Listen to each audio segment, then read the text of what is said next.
এই মুহূর্তে আগারগাঁওয়ে নির্বাচন ভবনে আছেন সহকর্মী কাউসারা চৌধুরী কুমু। সরাসরি যাচ্ছে তার কাছে।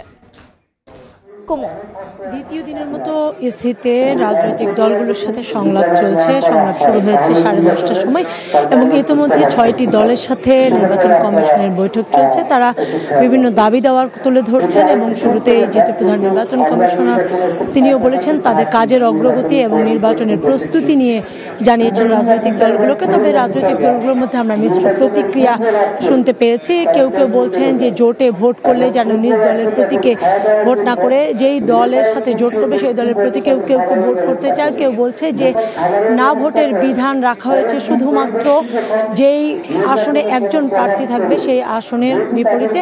তারা বলছে যে সব আসনেই না ভোটের রাখার বিধান থাকা দরকার, কারণ মানুষের ইচ্ছা অনিচ্ছার প্রতিফলন ঘটে। তাহলে সেক্ষেত্রে একই সাথে হচ্ছে এখানে রাজনৈতিক দলগুলো এমন বক্তব্যও তুলে ধরেছেন। বিশেষ করে গণফোরাম বলেছেন যে গণভোট যেহেতু বলেছে যে একই দিনে জাতীয় নির্বাচন এবং গণভোট অনুষ্ঠিত হওয়ার কথা বলেছে সরকার, সেই ক্ষেত্রে গণভোট যাতে হাস্যকর কোনো পরিস্থিতিতে না তৈরি হয়, না পৌঁছায়, সে বিষয়ে নির্বাচন কমিশনকে নজর দেওয়ার আহ্বান জানিয়েছেন। একই সাথে যে রিটার্নিং কর্মকর্তা ডিসিদের না দিয়ে নির্বাচন কমিশনের যারা কর্মকর্তা রয়েছে তাদেরকেই যাতে ভোটে রিটার্নিং কর্মকর্তা হিসেবে রাখা হয়, কিছুটা হলেও সেই ব্যবস্থা রাখার বিধানের কথা বলেছেন। একই সাথে তারা বলছেন যে অতীতের যে নির্বাচনগুলো হয়েছে, যে সব প্রশ্নবিদ্ধ নির্বাচন হয়েছে, এই ধরনের প্রশ্নবিদ্ধ নির্বাচন যাতে এবারে না হয় সে ব্যাপারে কমিশনের অবস্থান কঠোর অবস্থানে থাকার আহ্বান জানিয়েছেন।